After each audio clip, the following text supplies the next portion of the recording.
بسم اللہ الرحمن الرحیم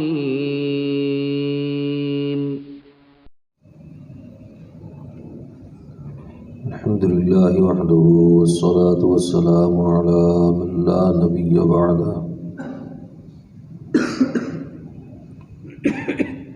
علیہ وعلی آلہ واصحابہ الذین اوفوا عہدہ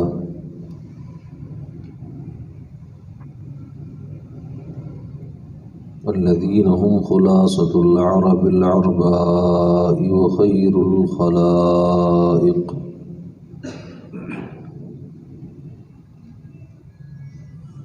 وخير الخلائق بعد الأنبياء هم كالنجوم في السماء للاهتداء والاقتداء الذين هم مفاتيح الرحمة والمصابيح الغرر أما بعد فأعوذ بالله من الشيطان الرجيم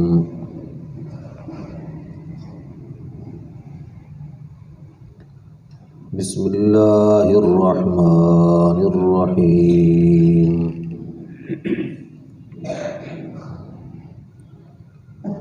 إذا جاء نصر الله والفتح ورأيت الناس يدخلون في دين الله أفواجا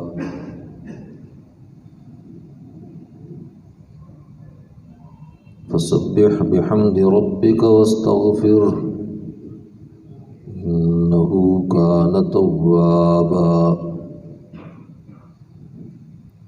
صدق الله ومن أصدق من الله قيلا اللهم صل على سيدنا ومولانا محمد وعلى آل سيدنا ومولانا محمد وبارك وسلم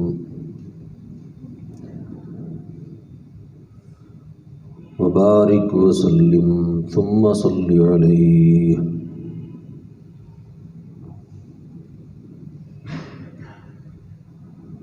حضرات محترم،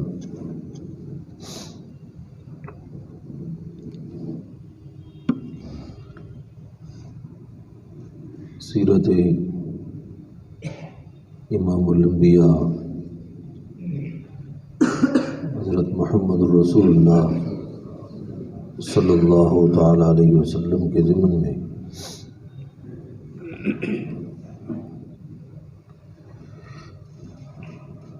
شروع کیے گئے دروس قرآن و سنت کا سلسلہ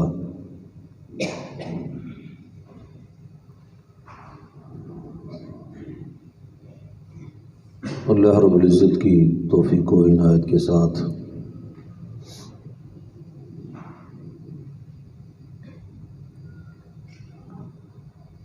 سن 10 ہجری کے آغاز تک پہنچ چکا ہے۔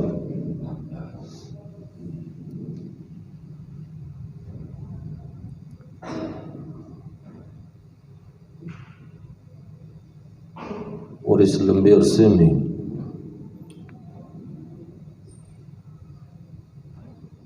آپ حضرات نے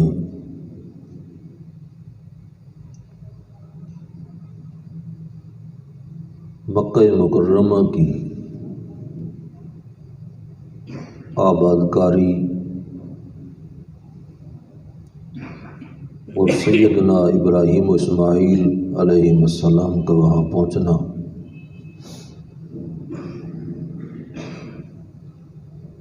اور حضرت اسماعیل علیہ السلام کا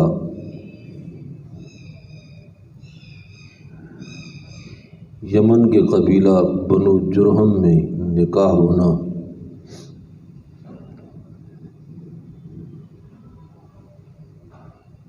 اور پھر ان کی نسل کا وہاں پر پھیلنا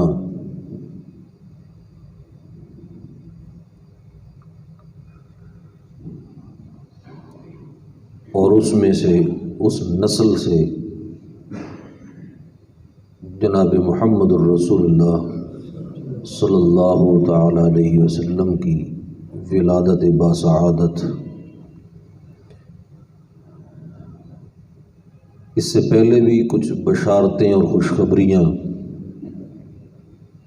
ولادت کے وقت میں، بشارات، مؤشرات، مبشرات۔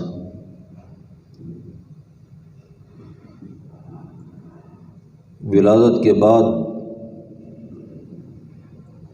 خصوصی قسم کے اشارات اور پھر بے داغ لڑکپن اور جوانی،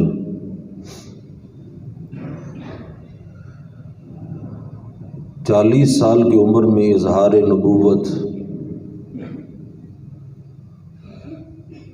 پھر مشرکین سے مقابلہ اور عزم و ہمت کی وہ عظیم داستان کہ جس کی مثال پوری دنیا میں نہیں ملتی۔ مدینہ میں ہجرت کر کے پہنچنا، پھر کفار سے مقابلے باضابطہ شروع ہونا، پھر آہستہ آہستہ اسلام کا وہ لگایا ہوا شجرہ طیبہ، اس کا مضبوط ہونا، ثمربار ہونا، اس طرح کہ جس طرح اللہ رب العزت نے قرآن پاک میں ایک تعبیر نئی صراحت کے ساتھ فرمایا، اذا جاء نصر اللہ والفتح، کہ آپ کے اس پر مشقت لمبے سفر کے بعد جب اللہ کی مدد و نصرت اور فتح آ گئی، وَرَأَيْتَ النَّاسَ يَدْخُلُونَ فِي دِينِ اللَّهِ أَفْوَاجًا، اور آپ نے لوگوں کو دیکھ لیا کہ اللہ کے دین میں اکا دکا نہیں، فوج در فوج داخل ہو رہے ہیں۔ فَسَبِّحْ بِحَمْدِ رَبِّكَ وَاسْتَغْفِرْهُ، اب اپنے اللہ سے لو لگائیے، اس سے تعلق کو جوڑیے، اس کی تسبیح و تحمید بیان کیجیے، استغفار کیجیے، انہ کان توابا،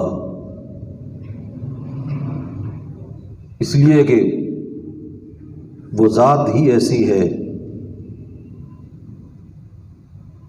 جو بندے سے توبہ کو قبول کرتی ہے، اس کی طرف رجوع کرنے والی ذات ہے، رحمت کرنے والی ذات ہے۔ گزشتہ درس میں یہ بیان ہوا کہ جب یہ آیات اتریں، حضرت عبداللہ ابن عباس رضی اللہ تعالیٰ عنہ رونے لگے۔ کسی نے پوچھا، حضرت یہ تو اسلام کی بہترین کارگزاری بیان ہو رہی ہے،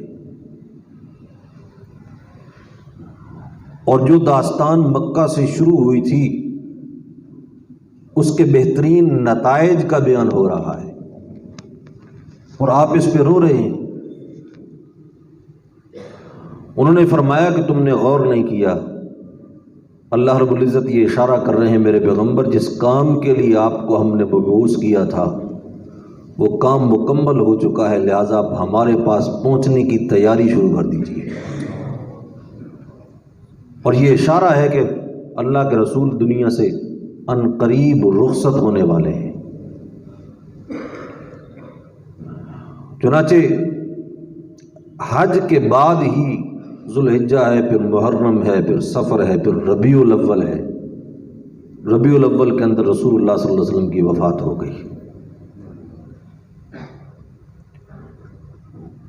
اور یہاں یہ جو الفاظ ہیں اذا جاء نصر اللہ والفتح، بعض علماء نے ایک عجیب نقطہ بیان کیا، فرمائے ایک تو ہے نصر اللہ، اللہ کی مدد و نصرت، وہ خود فتح ہے، مکہ فتح ہوا تو اللہ کی مدد و نصرت سے ہوا. اگر پورے جزیرہ عرب پر مشرکین کا استیصال ہو گیا، خاتمہ ہو گیا، تو اللہ کی مدد و نصرت سے ہوا. اور یہی فتح ہے. پھر الگ فتح کیا ہے؟ اذا جاء نصر اللہ والفتح. گزشتہ درس میں تھوڑا سا اشارہ کیا تھا، اسی کو آپ کے سامنے ذرا واضح کرتا ہوں کہ فتح کا ایک معنی جو ہے عام طور پر یہ ہے کہ علاقے پہ چڑھائی کرو اور اس کے بعد پھر دشمن مغلوب ہو جائے اور آپ فاتح بن جائیں.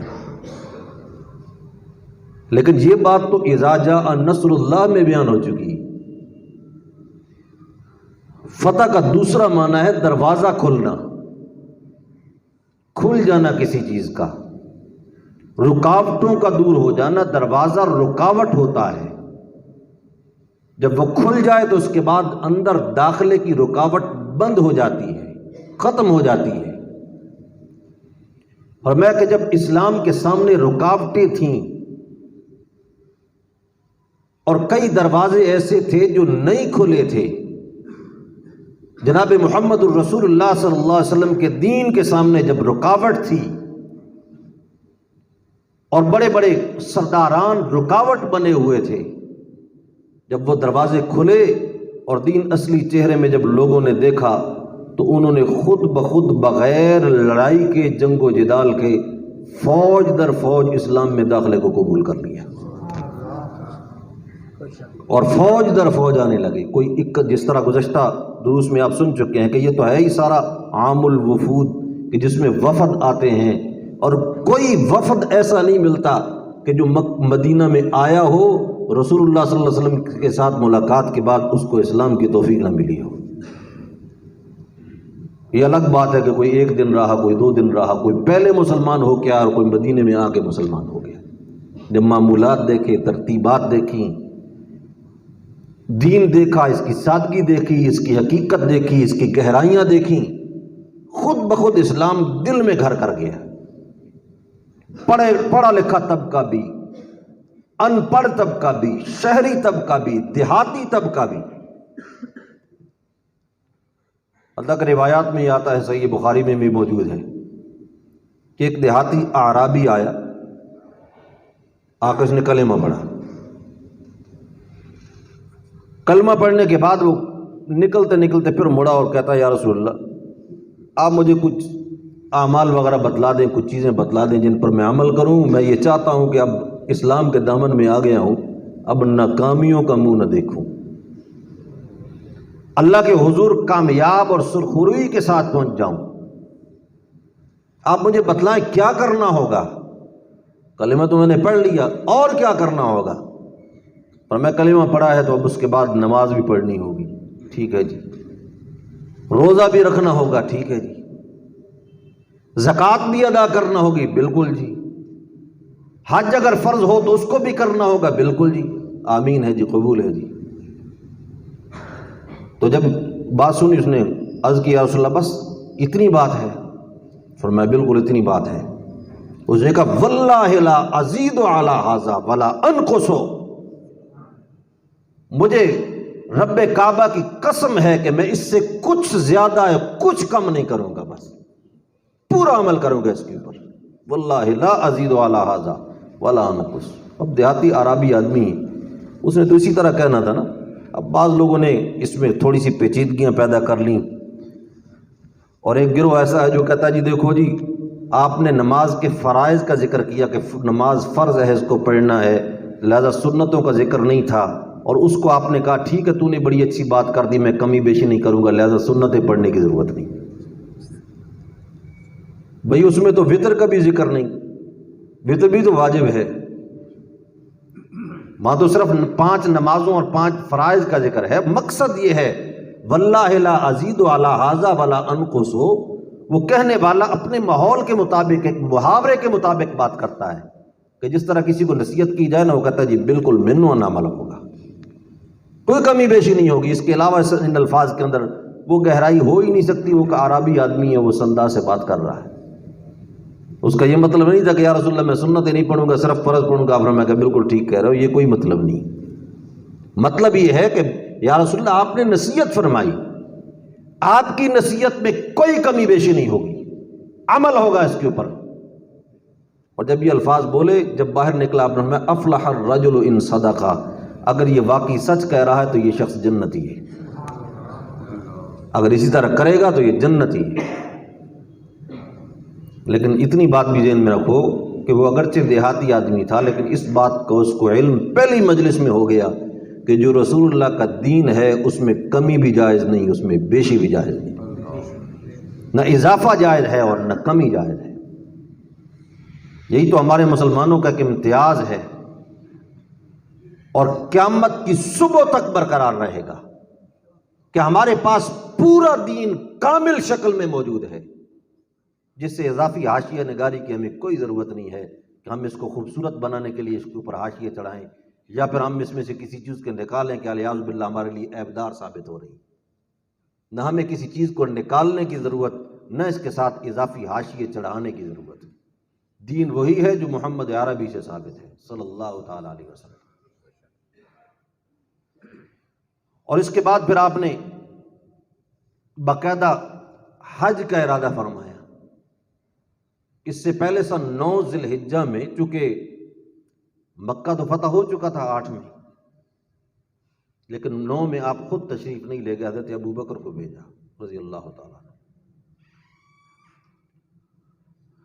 اور یہ جو لفظ بولے ہیں نا میں نے، وَرَأَيْتَ النَّاسَ يَدْخُلُونَ فِي دِينِ اللَّهِ أَفْوَاجًا، اب ایک لمبی تفصیل ہے لیکن اشارہ کر دیتا ہوں۔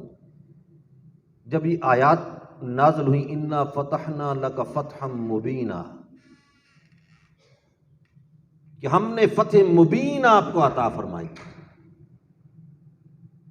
اور ہے حدیبیہ کا موقع، بظاہر کمزور نظر آنے والی شرائط کی بنیاد پر معاہدہ ہو چکا ہے، لیکن اسی کو فتح مبین قرار دیا۔ اب وہ کس طرح فتح مبین بنا کہ اس وقت صرف 1400 آپ کے ساتھ ہیں صحابہ کرام، 2 سال کے بعد جب نکلتے ہیں تو 4500 بنتے ہیں،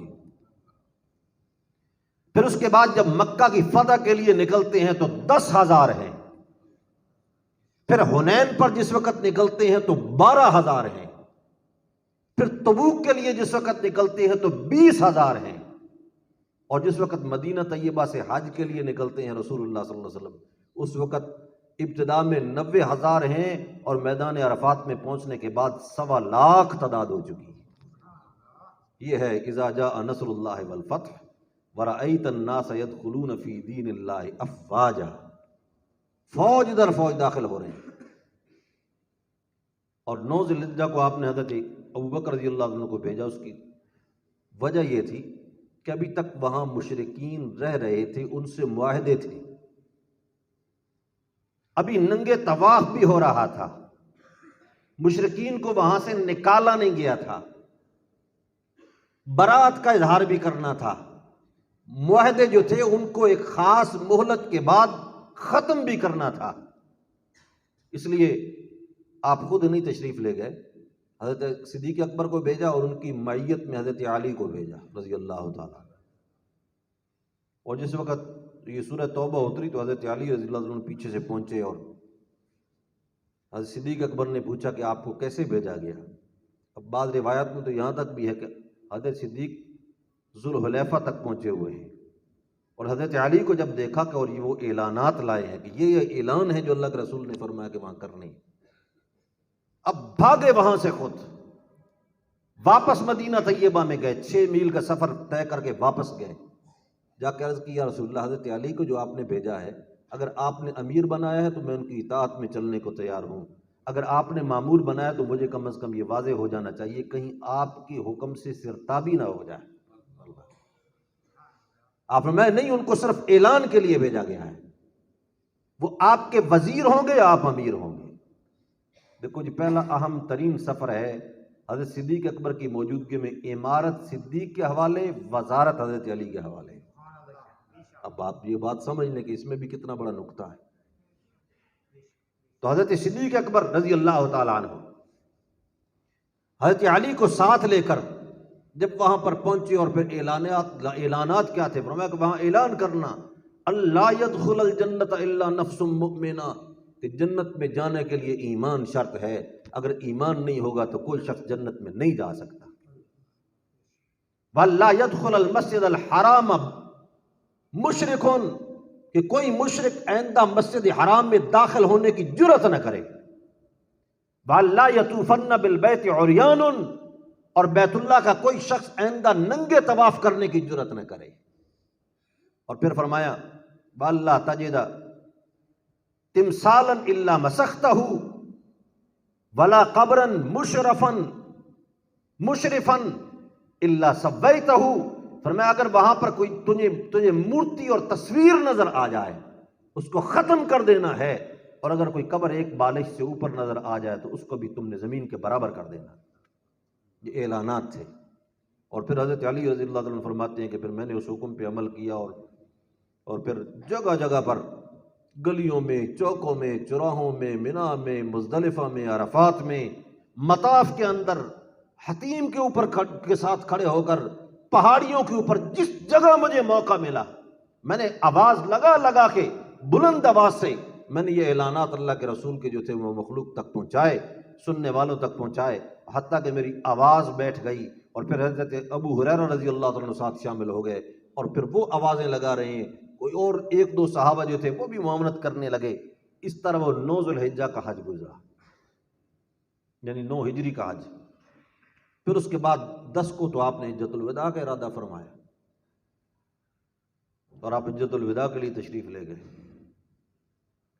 حجۃ الوداع جو ہے نا، یہ اسلام کا ایک بہت بہترین قسم کا چارٹر ہے، اور اس کو پھر قوموں نے اس سے رہنمائی حاصل کی ہے، صرف مسلمانوں نے نہیں، دیگر مذاہب نے بھی اس سے رہنمائی حاصل کی۔ اور یہ ایک ایسا بہترین اور بابرکت سفر ہے اور ایسا عجیب و غریب منظر ہے کہ جب حدیث کی کتابوں میں انسان اس کو پڑھتا ہے تو ڈوب جاتا ہے اس کے اندر۔ ایک روایت ہے اس کتاب الحج کی سب سے مفصل روایت، جس کو حضرت جابر روایت کرتے ہیں رضی اللہ تعالیٰ عنہ۔ حدیث کی کتابوں میں اس کا نام ہے حدیث جابر الطویل۔ حضرت جابر رضی اللہ عنہ آخر میں نابینا ہو گئے تھے، زیادہ باتیں بھی نہیں کرتے تھے، اور مزاجن بھی کچھ سخت تھے، ان سے خواہ کوئی بات کرتا ہی نہیں تھا زیادہ۔ لیکن عین بڑھاپے میں، نابینا ہونے کی کیفیت میں، پوری تفصیل کے ساتھ جس حد تک ممکن ہو سکا انہوں نے رسول اللہ صلی اللہ علیہ وسلم کے پورے حج کے منظر کو بیان کیا ہے۔ اور اس کا سبب کیا ہوا کہ رسول اللہ صلی اللہ علیہ وسلم کے خاندان کا ایک فرد ان کے پاس پہنچ گیا، محمد ابن علی ابن حسین ابن علی، جس کو لوگ محمد باقر کہتے ہیں، کہ حضرت علی رضی اللہ عنہ کے پڑپوتے، حضرت فاطمہ کے پڑپوتے، یہ وہاں پر پہنچ گئے۔ کچھ نوجوان دوست اور بھی ہیں ساتھ، اور یہ بھی کم عمر ہیں، چونکہ حضرت جابر ویسے بھی نابینا تھے۔ یہ 7-8 آدمی جب پہنچے انہوں نے کہا من القوم، کون لوگ ہو، اپنا تعارف کرواؤ۔ ہر ایک سے الگ الگ تعارف بھی پوچھا، اس کا حال احوال بھی پوچھا۔ اصل میں یہ روایات ہیں اسلام کی، جس کو ہم بڑی تیزی سے کھو چکے ہیں۔ اگر کوئی مہمان آئے تو مہمان سے انفرادی تعارف، یہ صحابہ کرام کا طریقہ کار ہے، الگ الگ ہر ایک سے انفرادی تعارف ہو، انفرادی گفتگو۔ یہ الحمدللہ بھی ہماری یہ پٹھان قوم جو ہے اس کے اندر یہ چیز باقی ہے۔ ہم جب سفر کرتے ہیں تو ہم دیکھتے ہیں کہ وہ لوگ الگ الگ ہر ایک سے علیحدہ علیحدہ حال پوچھتے ہیں، لیکن ہمارے ہاں کیا ہوتا ہے پنجابیوں میں کہ بس ایک آدمی سے بات کی اور مختصر سی بات ہوئی۔ حالانکہ مہمان جو ہے اس کا یہ حق ہے کہ اس کو سب سے پہلے اپنے ساتھ مانوس کیا جائے۔ یہ اخلاق نبوت میں سے ہے کہ اس کو اپنے ساتھ مانوس کرو، تاکہ ہو سکتا ہے کوئی ایسی حاجت لے کے آیا ہو کہ آپ کا جاہ و جلال جو ہے اس کے لیے رکاوٹ بن جائے، یا اجنبیت اس کے لیے رکاوٹ بن جائے، اجنبیت کو ختم کیا جائے۔ کہتے ہیں کہ جب انہوں نے ایک ایک سے انفرادی حال پوچھا تو آخر میں میرا نمبر آیا، تو میں نے کہا نا محمد ابن علی ابن حسین ابن علی۔ جب یہ الفاظ بولے تو پھڑک اٹھے۔ انہوں نے کہا اچھا آپ تشریف لائے، کیسے آئے؟ سل عما شئت، جو چاہو پوچھو، آج پوری فراخ دلی سے جواب دیں گے، اس لیے کہ آج مہمان جو ہے وہ رسول اللہ کے خاندان سے تعلق رکھتا ہے صلی اللہ تعالیٰ علیہ وسلم۔ تو انہوں نے کہا ہم تو آئے ہیں آپ سے اپنے نبی حضرت محمد الرسول اللہ صلی اللہ تعالیٰ علیہ وسلم آپ کے حج مبارک سے متعلق پوچھنے کے لیے، سنا ہے کہ آپ نے اس حج میں شرکت کی تھی۔ کہتے ہیں ٹھیک ہے بتلاتا ہوں، لیکن نماز کا وقت ہے، نماز ابھی میں نے پڑھنی ہے۔ تو انہوں نے نماز ہمارے سامنے پڑھی، اور نماز پڑھنے کے بعد پھر انہوں نے کہا کہ دیکھو اللہ کے رسول صلی اللہ علیہ وسلم نے 9 سال مدینے میں گزارے لیکن حج نہیں کیا۔ اب 9 کا انہوں نے ہاتھ سے اشارہ کیا، عقد 9 حدیث میں یہ الفاظ آتے ہیں کہ انہوں نے 9 انگلیاں موڑ لیں۔ ہمارے ہاں جو اشارہ کرتے ہیں نا، ہم تو اس طرح اشارہ کرتے ہیں، اس طرح، لیکن عرب لوگ اس طرح اشارہ کرتے تھے اس زمانے میں، کم از کم اس طرح 9 انگلیاں موڑی، اور 9 انگلیاں موڑ کے یہ کہا کہ 9 سال آپ نے گزارے لیکن آپ نے حج نہیں کیا، اور 10ویں سال آپ نے حج کا ارادہ فرمایا۔ وَأَذَّنَ فِي النَّاسِ بِالْحَجِّ، لوگوں میں آپ نے اعلان کروایا کہ یہ خاص موقع ہے، کوئی اگر حج کے لیے جانا چاہتا ہے تو خود رسول اللہ تشریف لے کے جا رہے ہیں صلی اللہ تعالی علیہ وسلم، آ جائے ساتھ۔ ان رسول اللہ صلی اللہ علیہ وسلم حاج، آپ کا ارادہ حج کرنے کا ہے۔ تو وہ کہتے ہیں کہ جمع فی المدینہ بشر کثیر، مدینہ میں بہت بڑی خلقت خدا جو ہے وہ جمع ہو گئی، بہت بڑا رش ہو گیا مدینہ طیبہ میں، اور پھر آپ ان سب کو لے کر باہر نکلے اور ذوالحلیفہ پہ آپ پہنچے۔ ذوالحلیفہ جو ہے اس کا ایک نام بیر علی بھی ہے، ابیار علی بھی کہتے ہیں وہ عرب لوگ، اس کو بیر علی بھی کہتے ہیں۔ یہ مدینہ طیبہ سے 6 میل کے فاصلے پر ہے، جس کو میقات کہا جاتا ہے، اہل مدینہ کا میقات ہے۔ وہاں پر احرام باندھنا یہ آپ صلی اللہ علیہ وسلم کا معمول مبارک رہا ہے، عمرہ میں بھی آپ نے وہیں احرام باندھا، حج میں بھی آپ نے وہیں باندھا، بیر علی میں۔ اب بیر علی سے بعض لوگوں نے یہ سمجھ لیا کہ بس حضرت علی رضی اللہ عنہ کا نام آ گیا نا، تو انہوں نے یہ سمجھا کہ شاید بیر کہا جاتا تھا زمینوں کو، ویسے تو بیر کنویں کو کہتے ہیں، لیکن کنویں کا مطلب چونکہ یہ ہوتا کہ اس کے ارد گرد آبادی ہو، تو پوری آبادی کا نام بیر رکھ دیا جاتا تھا، زمینیں وغیرہ، اور وہاں پر کسی کی زمینیں ہوں تو اس میں سے، اور چشمے کے لیے بھی لفظ بیر بولا جاتا ہے، چشمہ ہوتا تھا تو پانی لگانے کے لیے زمینیں شمین۔ لوگوں نے سمجھا کہ شاید حضرت علی کی وہاں زمینیں تھیں، حضرت علی کی کوئی زمینیں نہیں تھیں۔ حضرت علی رضی اللہ عنہ تو مالی طور پر انتہائی کمزور تھے۔ آپ نے سنا نہیں کہ شادی کس حال میں ہوئی؟ 2 اونٹ پال کے رکھے ہوئے تھے کہ اس کو بیچیں گے اور موقع سے کام فائدہ اٹھائیں گے، موقع پر اونٹوں کو بیچ کر شادی کا کام چلائیں گے، لیکن اور 2 اونٹ بھی اتفاق کی بات کہ حضرت حمزہ رضی اللہ عنہ نے ان کو ذبح کر دیا۔ اور یہ بھی اسلام میں جس وقت شراب کی حرمت کے احکامات نازل ہو رہے تھے رفتہ رفتہ، اس وقت یعنی بعض چونکہ صحابہ کرام کو یک لخت شراب نہیں چھڑوائی گئی، بعض صحابہ جو تھے وہ اس وقت پیتے تھے اس لیے کہ حرام نہیں ہوئی تھی، لیکن بتلایا جاتا تھا کہ اچھی چیز نہیں۔ پھر اس قسم کے جب واقعات ہوئے، یہ بھی اللہ کی حکمت تھی کہ واقعات ظاہر ہوں تاکہ اس کی قباحت اور شناعت جو ہے وہ ظاہر ہو جائے۔ 1-2 اور بھی جھگڑے ہوئے، جن میں سے ایک کام یہ بھی ہو کہ حضرت علی کے اونٹ ذبح ہو گئے۔ جب وہ ان کو کاٹ دیا گیا اونٹوں کو، تو اس کے بعد پھر یعنی حضرت علی کے پاس تو کوئی چیز بھی نہ بچی۔ ارادہ یہ تھا کہ ان کے یا لکڑیاں کاٹ کے لائیں گے اور ان کو بیچ کر اس کے ذریعے سے فائدہ اٹھائیں گے، یا انہیں اونٹوں کو بیچیں گے۔ تو حضرت علی رو رہے ہیں، تو رسول اللہ صلی اللہ علیہ وسلم نے فرمایا کہ تیرے اونٹ جو ہیں وہ میرے ذمہ آ گئے، پریشان نہ ہو۔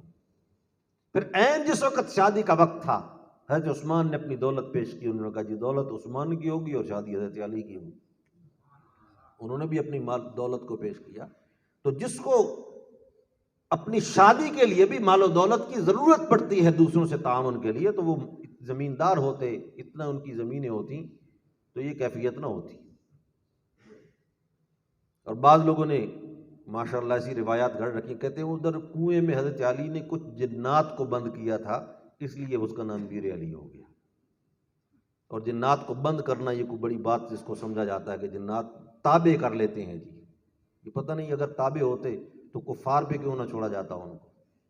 بڑے بڑے جو فرعون گزرے ہیں ان کے اوپر کیوں نہ جوڑا جاتا، ان کو جو تابع کیا تھا جی، اور پھر اندر ان کو کنویں کے اندر بند کر دیا تھا. یہ ساری کہانیاں ہیں. یہ حضرت علی نہیں ہے، سیدنا علی نہیں ہے، یہ کوئی اور علی نام کا شخص گزرا ہے جس کی یہاں زمینیں تھیں، جس کی بنیاد پر اس کو بیر علی کہا گیا. تو حضرت جابر فرماتے ہیں کہ رسول اللہ صلی اللہ علیہ وسلم ذوالحلیفہ میں تشریف لائے، اور جب یہاں پہنچے تو آہستہ آہستہ لوگ اور جمع ہوتے چلے گئے. ایک بہت بڑا مجمع آپ کے ارد گرد جمع ہونا شروع ہو گیا. اور پھر کہتے ہیں کہ ہم میں سے ہر ایک جو تھا کلہم یلتمس ان یأتم برسول اللہ صلی اللہ علیہ وسلم، ہر ایک کی یہ خواہش تھی کہ رسول اللہ صلی اللہ علیہ وسلم کے عمل کو دیکھے، وَيَعْمَلُ بِمِثْلِ عَمَلِهِ، آپ کے عمل کو دیکھے، آپ کی اقتداء کرے، اور جو کچھ آپ کرتے ہیں اسی طرح کرے. آج موقع ہے. ایک ایک چیز پہ نظر رکھی صحابہ کرام نے کہ آپ کیا کرتے ہیں، آپ تلبیہ کس طرح پڑھتے ہیں، آپ نے نوافل کس طرح پڑھے ہیں، اور آپ نے احرام کس طرح باندھا ہے، راستے میں ذکر و اذکار آپ نے کون سے کیے ہیں. کہتے ہیں ہر ایک کی یہ کوشش تھی کہ رسول اللہ صلی اللہ علیہ وسلم کو قریب سے دیکھے. اور آپ کی خود بھی یہ ترغیب تھی بار بار، خذوا عنی مناسککم. آپ نے آگے مکہ مکرمہ میں پہنچنے کے بعد فرمایا تھا خذوا عنی مناسککم لعلی لا اراکم بعد عامی ھذا. فرمایا دیکھو، خذوا عنی مناسککم، عبادات کے طریقے سیکھ لو مجھ سے جتنے سیکھنے ہیں. ہو سکتا ہے کہ یہ ہماری اس سال میں یہاں ہماری آخری ملاقات ہو، آئندہ سال ہم آپس میں ملاقات بھی نہ کر سکیں. اور صحابہ کرام بھی اسی شوق کے ساتھ، اور پھر وہاں پر یہ جو الفاظ بولتے ہیں، اگر وہ آدمی ان الفاظ کو گہرائی کے ساتھ سنے، دیکھے، پڑھے، سمجھے. فرماتے ہیں کہ حضرت جابر کہتے ہیں کہ میں نے دیکھا فَنَظَرْتُ بَيْنَ يَدَيْهِ إِلَى مَدِّ بَصَرِي مِنْ رَاكِبٍ وَمَاشٍ وَمِنْ خَلْفِهِ مِثْلَ ذَلِكَ وَعَنْ يَمِينِهِ مِثْلَ ذَلِكَ وَعَنْ يَسَارِهِ مِثْلَ ذَلِكَ. کہتے ہیں کہ میں نے دیکھا اپنے سامنے وہ بلند جگہ پہ کھڑے ہو کر دور دراز تک جہاں تک میری نگاہ کام کرتی تھی، تمام یعنی مسلمان اور انسان جو اتنی بھیڑ تھی کہ جہاں تک نگاہ کام کرتی تھی کوئی سوار کھڑا ہے اور کوئی پیدل چل رہا ہے. اسی طرح میں نے پیچھے نگاہ دوڑائی، پیچھے بھی اسی طرح یعنی من راکب وماشٍ الی مد بصری، وہ جہاں تک نگاہ کام کرتی ہے کوئی سوار اور کوئی پیدل ہے. اسی طرح دائیں طرف بھی بائیں طرف بھی. اور ورسول اللہ صلی اللہ علیہ وسلم بین اظہرنا، رسول اللہ ہمارے درمیان کے اندر موجود تھے. کہتے ہیں کہ ہماری اس مجلس اور ہمارے اس سفر کی برکتوں کا کیا عالم ہوگا کہ ہم ارد گرد ستاروں کی طرح تھے اور رسول اللہ صلی اللہ علیہ وسلم بالکل درمیان میں چاند کی طرح موجود تھے. اور کہتے ہیں وعلیہ ینزل القرآن وَهُوَ يَعْلَمُ تَأْوِيلَهُ، کہتے ہیں جبریل کی آمد و رفت جاری ہے، قرآن اتر رہا ہے، اور جو کچھ آپ کو کہا جاتا ہے آپ کو اس کو سمجھتے ہیں، پھر اس کی پوری تشریح اور تفسیر ہمارے سامنے آپ بیان فرما دیتے ہیں. کہتے ہیں عجیب ماحول اور عجیب منظر تھا کہ ہم نے اس جیسا منظر نہ اس سے پہلے کبھی دیکھا اور نہ اس کے بعد کبھی وہ منظر دیکھا. اور اس میں کوئی شک نہیں کہ اس کے بعد بھی وہ منظر نہیں نظر آ سکتا، اور اس سے پہلے بھی کسی کو دیکھنا نصیب نہیں ہوا. اتنی بڑی تعداد 90,000 کا قافلہ ہے آپ کے ساتھ، اور آپ درمیان میں موجود ہیں. اور پھر یعنی ایک ایک منٹ کے بعد احکامات مل رہے ہیں. اللہ کے رسول نے اس طرح کیا، اب یہ کرو، اللہ کے رسول نے یہ کیا اور اس طرح کرو. کہتے ہیں پھر ہم جب کسی چڑھائی پہ چڑھنے لگتے ہیں تو یکدم یعنی تلبیہ کی صدائیں آتی ہیں، لبیک اللہم لبیک، لبیک لا شریک لک لبیک، ان الحمد والنعمت لک لا شریک لک، لبیک اللہم لبیک. جب اترنے لگتے ہیں تو یہ صدائیں آتی ہیں، ادھر اللہ کے رسول کی زبان سے نکلتا ہے اور پورا پھر قافلہ جو ہے اس تلبیہ کی صدا سے گونجنے لگتا ہے. اور اسی طرح اترتے ہوئے، چڑھتے ہوئے، حیات کیفیت تبدیل کرتے ہوئے، بیٹھتے ہوئے، کھڑے ہوتے ہوئے، معلوم ہوتا ہے کہ حج پر جانے کے لیے جاتے ہوئے یہ تلبیہ پڑھنا یہ اصل ذکر ہے. آدھی سے یہ معلوم ہوتا ہے کہ وہاں باقی اذکار چھوڑ دو، اسی کو اڑو. ہاں یہ اس کو مختصر کیا جا سکتا ہے کہ کوئی شخص عمرہ کے لیے جا رہا ہے تو پورے لبیک اللہم لبیک کہنے کے بجائے کبھی یہ کہہ دے اللہم لبیک بعمرۃ، اللہم لبیک بحج، اگر حج کے لیے جا رہا ہے، اگر احرام باندھا ہوا اور حج قران کرنا چاہتا ہے، لبیک اللہم لبیک بحج وعمرۃ، مختصر کر سکتا ہے، لیکن بہتر یہ ہے کہ اس کو پورا بھی پڑھے اور کبھی اس طرح بھی پڑھ لے، لیکن خاموش نہیں رہنا چاہیے۔ اگر خاموش رہنا بھی چاہے تو کم از کم حایت اور حالت کی تبدیلی جب ہو، چڑھنے لگے کسی جگہ پر، اترنے لگے، کھڑا ہونے لگے، بیٹھنے لگے، اس وقت اس کو پڑھنا چاہیے۔ لیکن ہمارے لوگوں کو تو اللہ کا ذکر کرتے ہوئے شرم محسوس ہوتی، گپیں لگانے میں شرم نہیں آتی، اور یہ ماحول نظر نہیں آتا جس طرح ہونا چاہیے کہ جب احرام باندھ لیا اور اس کے بعد پھر باقاعدہ لبیک اللہم لبیک کی صدائیں ہوں۔ یہ آج یہ ہمیں ماحول نظر نہیں آتے۔ دیگر ممالک کے لوگ پھر بھی کچھ نہ کچھ کرتے ہیں، ہمارے لوگ پاکستان کے لوگ جو ہیں وہ اگر کوئی پڑھے بھی صحیح تو بالکل آہستہ آہستہ دل کے اندر، لیکن کم از کم اس کا درجہ یہ ہے کہ دل میں ضرور پڑھتے رہو۔ اول تو اس کے اندر جہر ہے، بلند آواز سے پڑھو، اگر بلند آواز سے نہیں پڑھ سکتے تو کم از کم دل کے اندر آدمی ضرور پڑھتا ہے، زبان کچھ نہ کچھ ہلتی رہے، فضول گپ شپ آدمی نہ لگائے۔ اور پورے سفر میں کچھ نہ کچھ مقامات پر تو ہو جانا چاہیے، لیکن پورا سفر گزر جاتا ہے اور صرف گپ شپ کے علاوہ اور بات ہی کوئی نہیں ہوتی۔ لوگ یہ سمجھتے ہیں کہ شاید مکہ پہنچنے کے بعد تلبیہ پڑھنا شروع کرنا چاہیے، اس سے پہلے نہیں، حالانکہ احرام کے بعد تلبیہ کا ذکر جو ہے وہ مسنون شروع ہو جاتا ہے۔ اللہ تو رسول اللہ صلی اللہ علیہ وسلم صحابہ کرام کے اس کثیر تعداد قافلے کے ساتھ مکہ مکرمہ تشریف لائے، اور جب آپ مکہ مکرمہ میں پہنچے، کچھ اس میں اور بھی کچھ ضروری گفتگویں ہیں جو کہ انشاءاللہ بعد میں آئندہ درس کے اندر بھی ہوں گی۔ تو آپ کا احرام کون سا تھا، کس احرام کے ساتھ آپ آئے تھے؟ اب اس میں جمہور کا قول یہی ہے کہ آپ نے قران کا احرام باندھا تھا۔ حج کی 3 قسمیں ہیں، ایک کا نام افراد ہے، ایک کا نام قران ہے، اور ایک کا نام تمتع ہے۔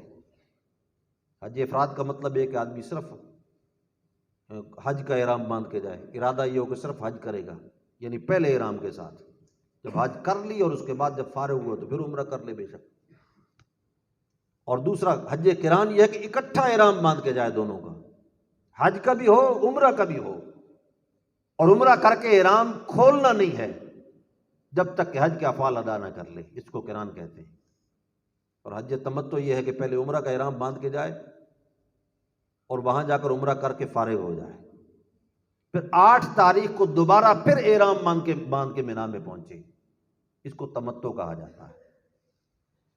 اب دیکھو آپ لوگ بھی سنتے رہتے ہیں اور ہم بھی سنتے رہتے ہیں کہ ایک طبقہ ہے جو یہ کہتا ہے دیکھو جی مولویوں نے اختلاف مچا رکھا ہے، اختلاف کرتے ہیں جی، کسی کا ایک قول اور کسی کا دوسرا قول، اور دیکھو جی نماز ایک ہوتی ہے اور قول اتنے ہوتے ہیں، اور یہ ہے اور وہ ہے، اور ان اقوال سے ان کو خواہ بلا وجہ کی ایک ٹینشن ہونے لگتی ہے۔ بھائی اللہ کے رسول صلی اللہ علیہ وسلم نے صرف ایک حج ادا فرمایا، حج کی فرضیت اور مشروعیت کے بعد آپ نے صرف ایک حج آپ نے ادا فرمایا۔ آپ کا حج جب ایک ہے تو پھر 3 احرام کس طرح بن گئے، 3 قسمیں کس طرح بن گئی؟ ایک حج ہے اور 3 قسمیں ہیں، تو اسی طرح ایک نماز جو ہے اللہ کے رسول صلی اللہ علیہ وسلم کی، اس کے طریقہ کار مختلف ہو سکتے ہیں، اس میں کوئی حرج والی بات نہیں۔ پھر جس طرح میں پہلے عرض کر چکا ہوں کہ یہ تو فہم کا اختلاف ہوتا ہے، اگر فہم کا اختلاف ہو شریعت میں اس میں کوئی ممانعت نہیں، اس لیے کہ اللہ نے انسانوں کا فہم کا معیار مختلف بنایا ہے، اس مختلف معیار کی وجہ سے مختلف طریقہ کار کے ساتھ عمل ہو سکتا ہے ایک عبادت کے متعلق، اور یہ کام صحابہ کرام میں بھی ہوتا رہا، اور صراط مستقیم اسی بات کا نام ہے کہ جس درجے کا اختلاف صحابہ میں ہوا اس درجے کا اختلاف امت میں باقی رہنا چاہیے، اور جس درجے کا اختلاف صحابہ سے ثابت نہیں اس قسم کا اختلاف کرنے کی امت کو بھی کوئی اجازت نہیں۔ اب اس قسم کے فقہی اختلافات صحابہ کرام میں رہے ہیں، اور لوگ خواہ جناب بہانہ بنا لیتے ہیں، دیکھو جی ہم کدھر جائیں، کوئی مولوی کچھ کہتا اور کوئی مولوی ایک کہتا ہے جی رفع الیدین کرو اور دوسرا کہتا ہے نہ کرو، ایک کہتا ہے بلند آواز سے آمین کہو اور دوسرا کہتا ہے نہ کرو۔ بھائی جن چیزوں پر اتفاق ہے آپ اس پر تو پہلے عمل کر کے دکھا دیں، اور اس قسم کی باتیں کرنے والے جو ہیں وہ اللہ کا فرض چھوڑنے والے لوگ ہوتے ہیں۔ بھئی اس میں تو کسی کا کوئی اختلاف نہیں کہ داڑھی شریعت کوئی کرے نہ کرے الگ بات ہے، لیکن دنیا میں کوئی عالم اس بات کا قائل نہیں ہے کہ اللہ کے رسول صلی اللہ علیہ وسلم کی سنت مبارکہ چہرے پر نہیں تھی۔ اس پر اتفاق ہے، اس پر تو عمل کر کے دکھاؤ۔ اور پھر یہ نام ان کا سکالرز ہوتا ہے، لیکن میرے خیال میں یہ سکالرز نہیں ہوتے، یہ سیکولرز ہوتے ہیں۔ ان کا کام یہ ہوتا ہے کہ دین سے دور کرنا۔ آج دنیا میں جو سب سے بڑی جنگ ہے، اور بڑے افسوس کی بات یہ ہے کہ ہمارے اپنے مذہبی طبقے کو بھی اس کا ادراک نہیں ہے، اس وقت جو سب سے بڑی جنگ دنیا میں ہو رہی ہے نظریاتی اعتبار سے، وہ دین اور سیکولرزم کی جنگ ہے اس وقت، ہمارے پاکستان کے اندر بھی اور پاکستان سے باہر بھی اور پوری دنیا میں۔ اور ہم بیٹھے ہیں ان چھوٹی چھوٹی چیزوں کو پکڑ کر آپس میں ایک دوسرے کے گریبانوں میں ہاتھ رکھا ہوا ہے۔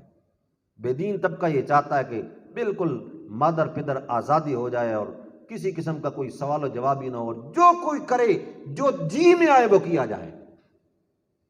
حالانکہ اسلام جو ہے وہ تو پابند کرتا ہے کہ جو جی میں آئے وہ نہیں کرنا، جو اللہ کے رسول سے ثابت ہو وہ کرنا ہے صلی اللہ تعالی علیہ وسلم۔ ہاں البتہ اگر اس کے ثبوت میں فہم کا اور سوچ کا معیار اگر مختلف ہو جائے تو کوئی حرج والی بات نہیں۔ اب یہ تو کوئی نہیں کہتا کہ نماز نہ پڑھو، لیکن یہ جو حضرت بات کر رہے ہوتے ہیں اگر کبھی آپ دیکھیں ان کی زندگی، وہ نماز ہی نہیں پڑھتے ہوں گے۔ اور آج کل تو ماشاءاللہ دین میں شک پیدا کرنے کے لیے پہلے تو ہمیشہ غیر متشرع چہرے والے لوگ ہوا کرتے تھے، آج باقاعدہ باشرع چہرے والے لوگ جو ہیں ان کو بھی یہاں بٹھا دیا جاتا ہے سوشل میڈیا کے اوپر، اور وہ لوگوں کے دماغوں کے اندر زہر گھولتے ہیں کہ دین تو سارے کا سارا الیاذ باللہ شک کا پلندہ ہے۔ اور یاد رکھو فتنے کی بہت بڑی علامت یہ ہے، کئی مرتبہ آپ کے سامنے بات ہو بھی چکی ہے کہ سب سے بڑی علامت فتنے کی یہ ہے کہ جو اسلام 1450 سال کے اندر اسلام کے وہ مسلمات اور وہ چیزیں کہ جن کو امت نے برداشت کیا، اختلاف تھے تو، یا اگر اختلاف نہیں تھا تو ان کو تسلیم کیا اور نسل در نسل ان پر عمل کیا۔ آج اگر کوئی شخص اٹھ کر اس کے متعلق ایسی باتیں کرتا ہے کہ آپ کو شک پڑنا شروع ہو جائے، فوراً سمجھ جاؤ کہ یہ فتنہ ہے دین اسلام کے اندر، اس کے قریب جانے کی بھی کوئی ضرورت نہیں۔ اور فتنوں کے متعلق تو اللہ کے رسول صلی اللہ علیہ وسلم نے فرمایا کہ قرب قیامت میں اس طرح آئیں گے جس طرح کوئی موتیوں والی مالا ٹوٹتی ہے تو پے در پے موتی گرنے لگتے ہیں۔ پھر وہاں پر یہ نہیں ہے کہ اس کو بھی آخر پرکھ لینے میں کیا حرج ہے جی، تحقیق تو کر لیں۔ بھئی تحقیق تو وہ کرے گا کہ جس کا اپنے اندر بھی تحقیق کا کوئی مادہ تو موجود ہو، جس کے پاس تحقیق کی بنیاد اور علم ہی موجود نہ ہو وہ کیا تحقیق کرے گا جی، پرکھ کے دیکھ لیتے ہیں سچ کہتا ہے یا جھوٹ کہتا ہے۔ تو فرمایا کہ اگر اس قسم کے فتنے آئیں تو اپنے علیکم الحسر، فرمایا کہ اپنے گھروں کے اندر بیٹھ جانا، چٹائیوں پہ بیٹھ جانا، گھر سے باہر نہ نکلنا۔ جس نے جھانک کے دیکھا مطلب ہے کہ فتنے کو پرکھنے کی کوشش کی، وہ خود فتنے کا شکار ہو جائے گا۔ اور آج اس وقت سب سے بڑا فتنہ یہی ہے، تشکیک جس کو کہا جاتا ہے، کہ جو بھی آدمی اٹھے گا کوئی اس کی بنیاد نہیں، کوئی اس کی سند نہیں، کوئی اس کا علمی رشتہ کہیں سے ثابت نہیں، کوئی اس کی یعنی سند موجود نہیں، لیکن اس کے باوجود وہ بات کرے گا احادیث کے متعلق شروع ہو جائے گا، جی فلاں حدیث تو ضعیف ہے نا جی، فلاں جو کمزور ہے نا جی، فلاں امام نے کہا ہے نا جی سقم ہے نا جی۔ بھائی یہ چیزیں جو ہیں یہ میرے اور آپ کے بس کی بات نہیں ہے، اللہ کے فضل سے اس کے اوپر اسلام کے ابتدائی صدیوں میں مکمل کامل درجے کا کام ہو چکا ہے۔ اب آپ اور میں اس چیز کے مکلف نہیں، ہر شخص اس چیز کا مکلف نہیں کہ وہ ان احادیث کی مکمل تہ تک ایک ایک راوی کے حالات تک پہنچے۔ وہ اللہ رب العزت جزائے خیر دے ان ائمہ کو جنہوں نے وہ سب کچھ کر کے پکا پکایا حلوہ ہمارے سامنے دھر دیا ہے۔ اب یہ تو اس میں سے کچی سوجی اٹھا کر دکھاتے ہیں، دیکھو جی یہ تو کھاؤ گے تو بیمار ہو جاؤ گے، لیکن ہم کہتے ہیں آپ کو کچی سوجی کھانے کی کیا ضرورت، علماء نے تو حلوہ پکا تیار کر کے آپ کے سامنے رکھ دیا، بس اس کے اوپر عمل کرو۔ ذائقے مختلف ہو سکتے ہیں، رنگ مختلف ہو سکتے ہیں، لیکن اسی کے اوپر عمل کرو۔ اپنی چھیڑنے کی ضرورت نہیں کہ اس میں استعمال کیا ہوا ہے جی، کیا چیز اس میں استعمال ہوئی ہے جی۔ ہم اس تک پہنچنا چاہتے ہیں جب اہلیت ہی نہیں آپ کے اندر، اور وہ یہ کام اسلام کی ابتدائی صدیوں میں ہو چکا ہے، تو آپ کو کیا ضرورت اس کی طرف جانے کی۔ تو یہ جو میں نے عرض کیا کہ حج کے 3 احرام ہیں، قران کا ہو، تمتع کا، افراد کا ہو، اب اس میں افضل کون سا ہے، اب اس میں اختلاف ہے، اور کوئی ایسی بڑی بات نہیں، ہر ایک کے پاس اپنے اپنے دلائل ہیں۔ امام شافعی رحمۃ اللہ علیہ فرماتے ہیں کہ حج افراد افضل ہے۔ کیوں جی؟ وہ کہتے ہیں اصل حج تو ہے، اصل سفر تو حج کا ہی ہے نا، ان دنوں میں تو کام ہی حج والا کرنا ہے۔ اگر عمرہ کرنا ہے تو حج پہلے کر کے پھر اس کے بعد وہیں سے احرام باندھ لے، مسجد عائشہ سے باندھ لے، تنعیم سے باندھ لے، جیران سے باندھ لے، بعد میں احرام باندھے اور عمرہ کر لے۔ لیکن اس کا جب پہلا سفر ہو رہا ہے تو اس میں کسی اور چیز کی آمیزش نہیں ہونی چاہیے، اس لیے وہ کہتے ہیں حج افراد افضل ہے۔ لیکن یہ یاد رکھو کہ اس حج افراد کو افضل کہتے ہیں کہ جس کے بعد فارغ ہونے کے بعد پھر عمرہ بھی کر لیا جائے۔ امام ابو حنیفہ فرماتے ہیں قران افضل ہے۔ کیوں جی؟ کیا دلیل ہے؟ فرماتے ہیں اس لیے کہ اللہ کے رسول نے حج ایک ہی کیا ہے، اور اللہ کے رسول سے جب قران کروایا گیا تو معلوم ہوتا کہ افضل بھی قران ہے، ورنہ اللہ کے رسول سے کوئی اور کروا لیا گیا ہوتا۔ ایک ہی حج تو آپ نے کیا ہے اور آپ نے قران کیا ہے۔ اب اس پر وہ کہتے ہیں جی دیکھو جی، قران تو آدمی تب کرے جب اپنے ساتھ بکری لے کر جائے، اس لیے کہ رسول اللہ صلی اللہ علیہ وسلم اپنے ساتھ بکریاں لے کر گئے تھے، تو بکریاں تو آپ عمرے میں بھی اپنے ساتھ لے کر گئے تھے، اور مقصود بکری لے کر جانا تو نہیں، وہاں جا کر ذبح کرنا مقصود ہے۔ اور پھر اس کا مطلب تو یہ ہوا کہ اللہ کے رسول نے جس چیز پر عمل کیا ہے قران پر، امت اب اس پر عمل بعد میں نہ کر سکے۔ اب کون جہازوں میں اپنے ساتھ بکریاں لے کر جائے؟ عمل تو ہو سکتا ہے وہاں وہیں ذبح ہو جائے، اور تو اس میں کوئی حرج نہیں، احرام لمبا ہو جائے گا، یہ اپنے اپنے دلائل ہیں۔ اور امام احمد بن حنبل رحمۃ اللہ علیہ فرماتے ہیں حج تمتع افضل ہے۔ کیوں جی حج تمتع کیوں افضل ہے؟ وہ کہتے ہیں کہ رسول اللہ صلی اللہ علیہ وسلم نے فرمایا کہ اگر میرے ساتھ، میں اپنے ساتھ ہدی نہ لاتا تو میں بھی حج تمتع کرتا۔ آپ نے حج تمتع کی خواہش کا اظہار فرمایا، اور خواہش ہمیشہ افضل چیز کی ہوتی ہے، تو یہ ان کی اپنی دلیل ہے، اپنے طور پر اس بنیاد پر اس کو وہ مضبوط سمجھتے ہیں۔ تو یہ فہم کا اختلاف ہوتا ہے، اور فہم کے اختلاف سے مجھے اور آپ کو کسی چکر میں پڑنے کی ضرورت نہیں ہے۔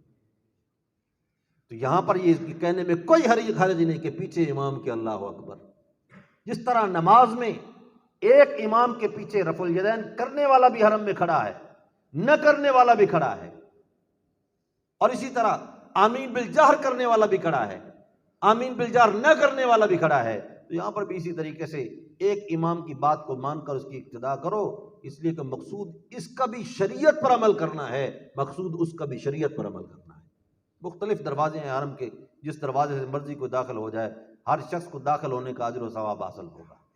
اسی طرح اسلام کے اوپر عمل کے یہ مختلف طریقے ہیں، امت میں صدیوں سے چلے آ رہے ہیں، کوئی جس طریقے پہ عمل کرے گا اس کو اجر و ثواب حاصل ہوگا۔ یہ تو کوئی اتنی بڑی بات تھی ہی نہیں ٹینشن والی جس کو ان لوگوں نے بنا لی۔ تو آپ جب مکہ مکرمہ میں پہنچ گئے، پھر مینا کے اندر آپ تشریف لے گئے، پھر آہستہ آہستہ وہ تعداد بڑھتی چلی گئی۔ حضرت جابر رضی اللہ تعالیٰ عنہ فرماتے ہیں کہ مینا میں آپ نے قیام فرمایا، 5 نمازیں آپ نے مینا میں پڑھی۔ ایک دن ظہر کو پہنچے اور دوسرے دن صبح کی نماز پڑھ کے آپ وہاں سے نکلے۔ اور جب آپ وہاں سے نکلے تو قریش کے جو لوگ تھے ان کے ذہن میں یہ بات تھی کہ رسول اللہ صلی اللہ علیہ وسلم مینا سے مزدلفہ میں جا کر ٹھہر جائیں گے، عرفات میں نہیں جائیں گے، تو ہم بھی ٹھہر جائیں گے، باقی سارے لوگ عرفات میں جائیں گے۔ اس کی وجہ کیا تھی؟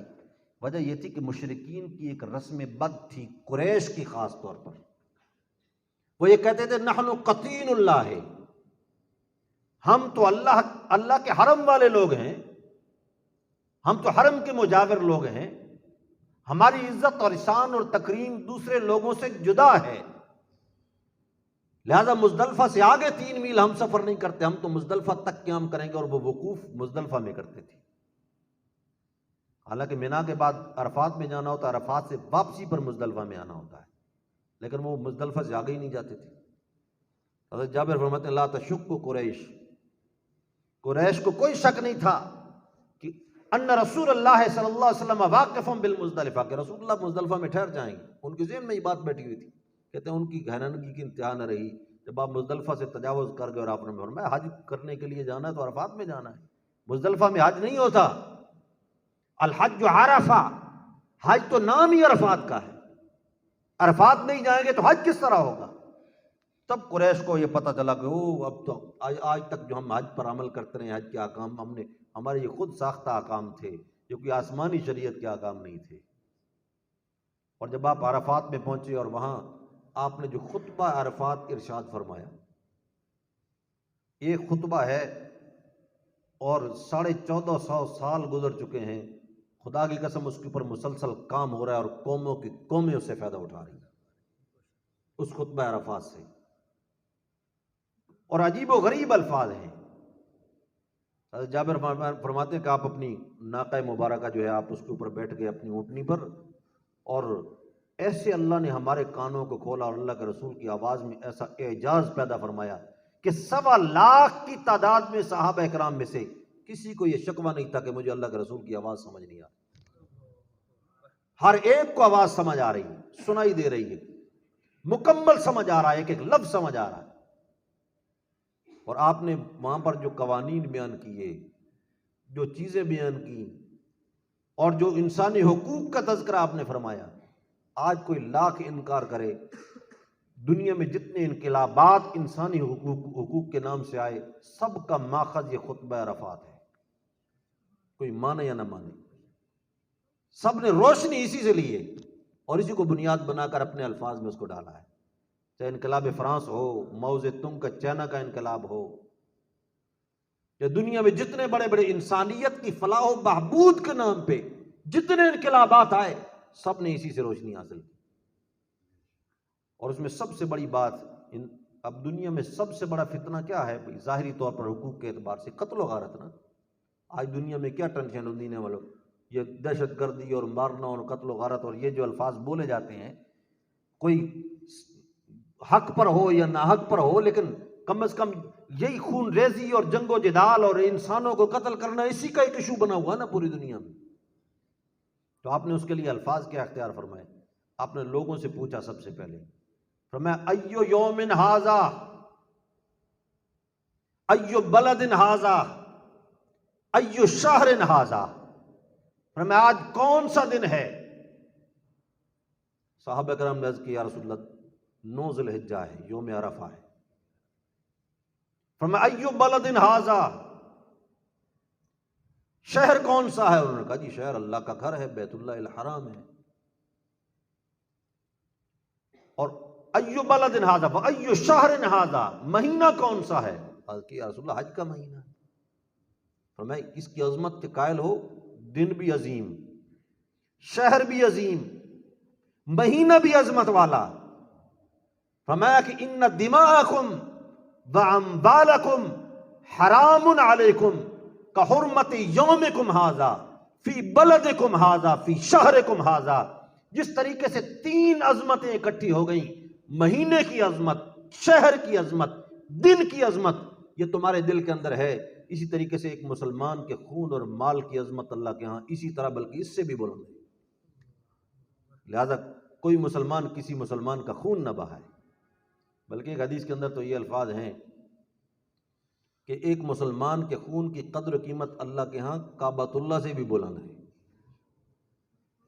اب یہ قتل و غارت کوئی معمولی چیز تو نہیں تھی، اب اس سے زوردار الفاظ آپ بتلائیں دنیا میں کہیں ہو سکتے ہیں؟ دنیا میں اس سے زوردار الفاظ نہیں ہو سکتے کسی چیز کی عظمت کو بیان کرنے کے لیے اور کسی چیز سے، کسی گناہ اور جرم سے روکنے کے لیے۔ اور پھر اس کے بعد آپ نے جو عورتوں کے حقوق کے متعلق گفتگو کی، مردوں کے حقوق کے متعلق گفتگو کی، معاشی استحصال کے متعلق آپ نے اس کی جو بڑی بڑی رمزوں کے اوپر، بڑی بڑی نبضوں پہ آپ نے ہاتھ رکھا، وہ جو چیزیں ہیں وہ مفصل انشاءاللہ ان کو آئندہ درس کے اندر بیان کریں گے، چونکہ اپنا معمول کا جو وقت ہے ہم نے اس سے زیادہ لے لیا ہے۔ اللہ رب العزت عمل کی توفیق نصیب فرمائے۔ وما علینا الا البلاغ۔